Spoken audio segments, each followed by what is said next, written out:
Ya, apakah perbedaan antara firman Tuhan dan wahyu Tuhan? Pertanyaan pertama yang Anda sampaikan di line SMS. Apakah perbedaan antara firman Tuhan dan wahyu Tuhan? Perbedaannya adalah bahwa wahyu Tuhan itu jauh lebih besar daripada firman Tuhan. Karena firman Tuhan adalah bagian atau salah satu dari wahyu Tuhan. Nah, di sini saya perlu menjelaskan sebenarnya apa itu wahyu. Kita seringkali mendengar istilah wahyu, bahkan salah satu kitab di dalam Alkitab kita namanya adalah kitab Wahyu. Nah, apa itu wahyu? Wahyu itu sebenarnya adalah tindakan Allah memperkenalkan diri dan kebenaran-kebenarannya kepada manusia. Dalam bahasa Yunaninya apokalipsis, satu penyataan, bukan pernyataan, tapi penyataan, di mana Allah menyebabkan dirinya dan kebenaran-kebenarannya menjadi nyata kepada manusia. Allah memperkenalkan diri kepada manusia. Mengapa Allah perlu memperkenalkan diri? Karena tanpa Allah memperkenalkan dirinya, manusia tidak mungkin bisa tahu apa-apa tentang Allah. Ya, jangankan apa-apa tentang Allah, bahkan Allah ada pun manusia tidak bisa tahu. Di dalam Ayub pasal yang ke-11 ayat 7 hingga ayat yang ke-9 dikatakan demikian. Dapatkah engkau memahami hakikat Allah, menyelami batas-batas kekuasaan yang maha kuasa?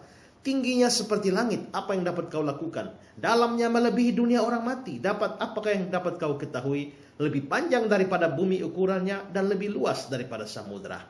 Nah, pernyataan-pernyataan ini adalah pertanyaan ini adalah pertanyaan interrogatif. Pertanyaan interrogatif itu adalah pertanyaan yang tidak membutuhkan jawaban dengan asumsi bahwa yang bertanya sudah pasti tahu jawabannya adalah tidak. Dapatkah engkau memahami hakikat Allah? Tidak. Dapatkah engkau menyelami batas kekuasaan yang maha kuasa? Tidak. Lebih tingginya seperti langit, apa yang dapat kau lakukan? Tidak dapat berbuat apa-apa. Dalamnya melebihi dunia orang mati, apa yang dapat kau ketahui? Tidak dapat diketahui.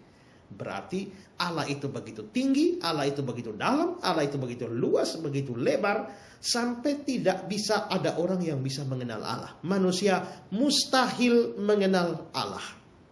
Nah, karena manusia mustahil mengenal Allah, berarti manusia tidak bisa mengenal Allah. Tapi pengenalan akan Allah ini adalah sesuatu yang sangat menentukan. Firman Tuhan berkata bahwa umatku binasa karena tidak mengenal Allah. Berarti mengenal Allah adalah sesuatu yang perlu dan penting. Tapi masalahnya adalah manusia dalam kapasitasnya tidak memungkinkan untuk bisa mengenal Tuhan Allah. Nah, kalau begitu bagaimana? Maka disinilah dibutuhkan inisiatif dari Allah sendiri, di mana Allah sendiri yang harus memperkenalkan diri kepada manusia, atau Allah keluar dari, dalam tanda petik, dari persembunyiannya dan memperkenalkan atau menyatakan dirinya kepada manusia. Dan itulah yang disebut sebagai wahyu. Nah, seorang teolog namanya Paul Enns, dia mengatakan hanya melalui hal itu, maksudnya hanya melalui wahyu, makhluk ciptaan dapat mengenalnya. Jadi tanpa wahyu, orang tidak bisa kenal Tuhan Allah. Dengan wahyu, kita bisa mengenal Tuhan Allah. Itulah wahyu. Jadi setiap kali kita bicara soal wahyu, kita mesti mengerti itu adalah tindakan Tuhan Allah memperkenalkan dirinya kepada manusia. Nah, di dalam tindakan Tuhan memperkenalkan dirinya kepada manusia atau istilah wahyu ini, kekristenan mengenal adanya dua macam wahyu. Yang pertama adalah apa yang disebut sebagai general revelation atau wahyu umum. Disebut umum di sini karena diberikan kepada semua orang tanpa terkecuali tentang hal-hal yang umum dari Allah. Ya. Jadi itu wahyu umum, tidak peduli agama apa, tidak peduli beragama atau tidak peduli Kristen atau kafir.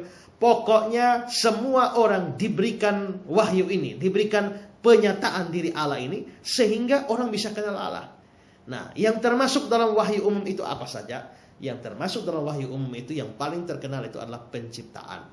Di mana Allah mencipta alam semesta. Maka penciptaan alam semesta sebenarnya adalah tindakan atau wahyu Allah kepada manusia, sehingga manusia bisa mengenal Dia. Dengan melihat ciptaan-ciptaannya, maka orang bisa sadar tentang keberadaan Allah dan juga sifat-sifatnya.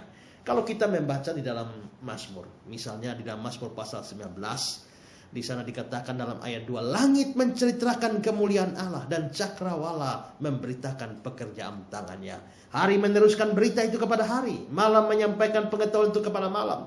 Tidak ada berita, tidak ada kata, suara mereka tidak terdengar. Tapi gema mereka terpencar ke seluruh dunia dan perkataan mereka sampai ke ujung bumi. Dia memasang kemah di langit untuk matahari yang keluar bagaikan pengantin laki-laki yang keluar dari kamarnya. Girang bagaikan pahlawan yang hendak melakukan perjalanannya. Dari ujung langit dia terbit dan dia beredar sampai ke ujung yang lain. Tidak ada yang terlindung dari panas sinarnya. Yang menjadi tekanan di sini kelihatannya ayat 2. Langit menceritakan kemuliaan Allah. Cakrawala memberitakan perbuatan tangannya. Jadi waktu kita lihat langit, kita melihat kemuliaan Allah. Karena langit bercerita kepada kita tentang kemuliaan Allah. Waktu lihat cakrawala, kita tahu itu pekerjaan tangannya. Maka seringkali kita bernyanyi, bila kulihat bintang gemerlapan dan bunyi riuh guru ku dengar. Pada waktu kita lihat semua itu, lalu apa? Aku memuji kebesaran-Mu, sungguh besar Kau Allahku.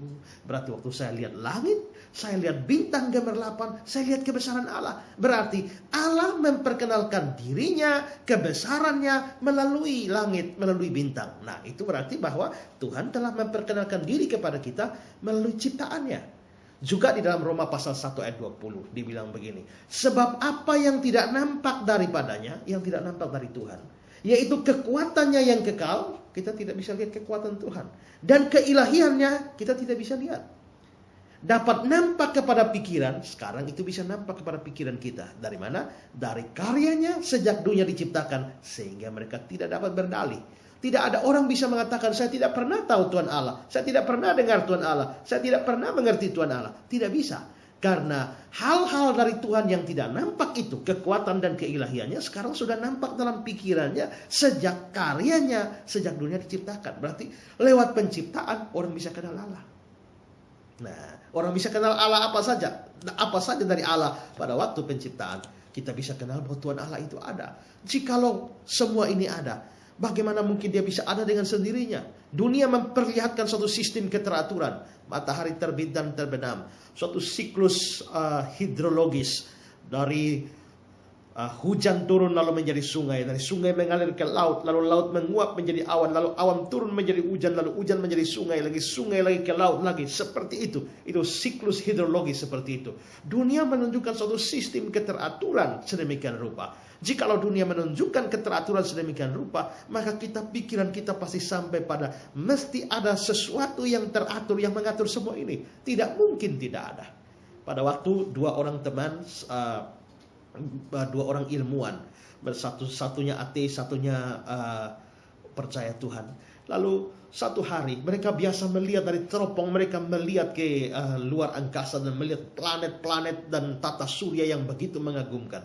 Lalu satu hari, saudara, yang ateis yang tidak percaya ada Allah ini datang kepada berkunjung ke temannya yang percaya ini. Lalu temannya yang percaya Tuhan ini membuat miniatur dari alam semesta dalam sebuah kotak kaca. Pada saat itu yang ateis ini lihat, dia bilang, wah indah sekali. Siapa yang buat ini? Lalu temannya yang percaya Tuhan bilang begini, tidak ada yang buat.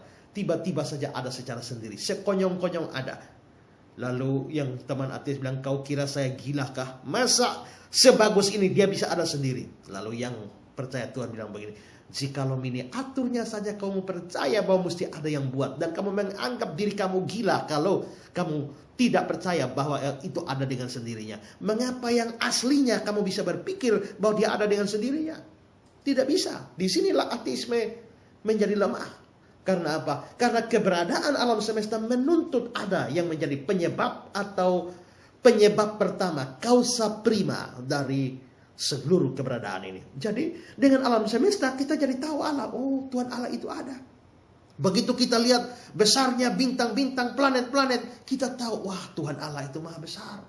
Begitu kita tahu bahwa semua ciptaan ini dia melakukannya dari tidak ada menjadi ada, kita jadi tahu, wah ternyata Tuhan ini maha kuasa. Berarti dia telah memperkenalkan dirinya kepada kita melalui alam semesta. Itu wahyu umum. Selain alam semesta, penciptaan alam semesta, dia juga menyatakan melalui providensi. Providensi itu adalah pemeliharaannya atas alam semesta. Dia memelihara manusia, memberikan kebutuhannya matahari dan hujan.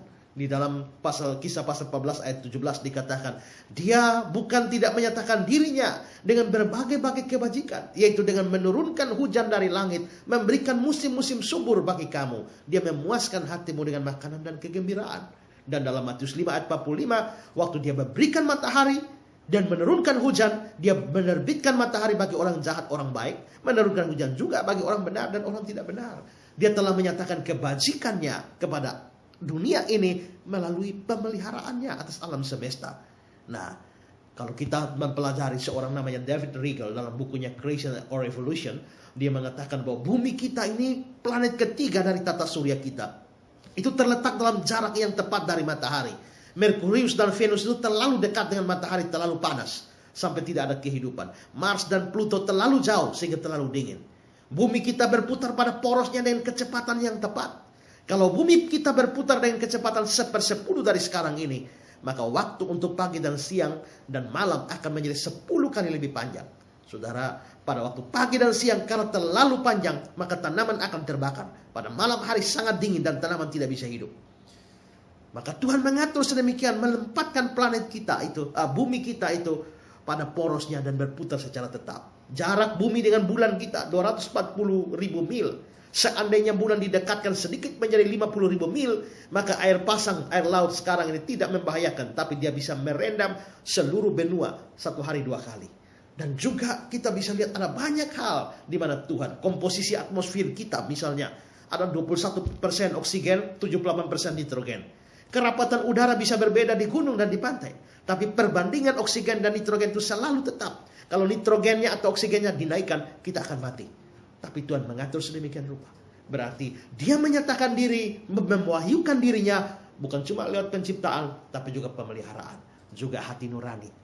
Siapapun kita, lahir di mana saja, pasti ada namanya hati nurani. Mau agama apa saja, kafir atau tidak, Tuhan telah berikan hati nurani. Hati nurani, sunaidesis dalam bahasa Yunani, artinya sebagai cara di mana Allah berkomunikasi dengan manusia. Itu bisa kita baca dalam Roma pasal 2 ayat 14 dan ayat yang ke-15. Nah, itu wahyu umum. Tuhan berikan wahyu umum supaya manusia bisa kenal Tuhan Allah. Tapi wahyu umum ini terbatas. Mengapa? Waktu kita lihat wahyu umum, kita tahu Allah itu ada, Allah itu besar, Allah maha kuasa, Allah maha baik. Tapi waktu kita melihat alam semesta, melihat pemeliharaan, kita tidak bisa tahu bahwa kita orang berdosa. Kita tidak tahu bahwa ada surga dan neraka. Kita tidak bisa tahu tentang Allah Tritunggal. Kita tidak bisa tahu bahwa Yesus itu adalah anak Allah. Kita tidak bisa tahu Yesus satu-satunya jalan keselamatan. Kita tidak bisa tahu selamat itu hanya karena iman dan sebagainya. Berarti wahyu umum hanya memberitahu kita hal-hal yang umum tentang Allah. Selain itu, wahyu umum telah dipengaruhi oleh dosa. Sehingga tadinya mestinya lihat langit, lihat bintang, orang bilang aku memuji kebesaranmu. Sekarang setelah berdosa, orang lihat bintang, lalu mereka tidak memuji Tuhan, malah dipakai menjadi ramalan bintang. Bintang Aries, Gemini, wah minggu ini kamu mesti hati-hati karena ada orang yang berencana jahat untuk kamu. Kalau ekonomi kelihatannya kamu akan mengalami resesi ekonomi. Kalau cinta kamu kandas di rerumputan dan sebagainya. Orang meramal nasibnya memakai bintang-bintang. Ini karena wahyu umum sudah dipengaruhi dosa. Dan karena itu wahyu umum tidak bisa menyelamatkan. Maka Tuhan lalu memberikan wahyu yang kedua, namanya special revelation. Wahyu yang khusus. Disebut khusus karena Tuhan berikan kepada tidak semua orang-orang tertentu. Dan ada banyak hal yang diberikan. Misalnya teofani. Teofani itu adalah kehadiran Tuhan Allah dalam awan dan dalam api. Lalu komunikasi langsung. Tuhan bicara melalui suara dan bahasa manusia. Lalu ada mujizat. Lalu puncak dari wahyu umum itu adalah Yesus Kristus. Di dalam Ibrani pasal yang pertama, ayat yang ketiga, itu dikatakan bahwa Ibrani pertama mulai ayat 1, 2, dan 3. Di sana dijelaskan bahwa setelah pada zaman dahulu Allah berulang kali dalam berbagai cara berbicara kepada nenek moyang kita dengan perantaraan nabi-nabi, maka pada zaman akhir ini dia berbicara kepada kita dengan perantaraan anaknya. Nah, kalau kita kaitkan itu dengan Yohanes pasal yang pertama ayat yang ke-18, di sana dikatakan bahwa tidak seorang pun pernah melihat Allah, tapi anak tunggal Allah yang ada di pangkuan Bapa, dialah yang menyatakannya. Berarti Yesus Kristus ini adalah wahyu khusus dari Allah. Tapi selanjutnya saudara, apa-apa tentang Yesus Kristus ini, semua perbuatannya, karyanya ditulis di dalam Alkitab. Maka Alkitab merupakan deskripsi dari perkataan dan tindakan Allah, dan lalu Allah memakai Alkitab untuk berbicara kepada kita pada zaman modern. Nah, sekarang kembali kepada pertanyaan saudara. Kalau saudara bertanya firman Tuhan, bicara firman Tuhan yang mana? Firman Tuhan dalam konteks yang sudah saya jelaskan bisa menyangkut komunikasi langsung, Tuhan bicara langsung, atau juga seperti yang sudah dicatat di dalam Alkitab. Berarti firman Tuhan adalah kata-kata Tuhan atau Alkitab. Nah, kalau begitu, bagaimana apa bedanya Alkitab dengan atau firman Tuhan dengan wahyu Tuhan? Alkitab atau firman Tuhan atau kata-kata Tuhan hanya sebagian dari wahyu. Adalah atau dengan kata lain masuk pada kategori wahyu khusus. Sedangkan wahyu itu adalah sesuatu yang lebih besar. Wahyu adalah pernyataan diri Allah. Sedangkan firman Tuhan, wahyu Tuhan adalah pernyataan diri Tuhan. Sedangkan firman Tuhan adalah salah satu bentuk wahyu Tuhan. Jadi seperti saya jawab di bagian awal tadi, saya katakan perbedaan antara firman Tuhan dan wahyu Tuhan adalah bahwa wahyu Tuhan lebih besar daripada firman Tuhan. Karena firman Tuhan adalah bagian atau salah satu dari wahyu Tuhan. Itu perbedaannya. Ya.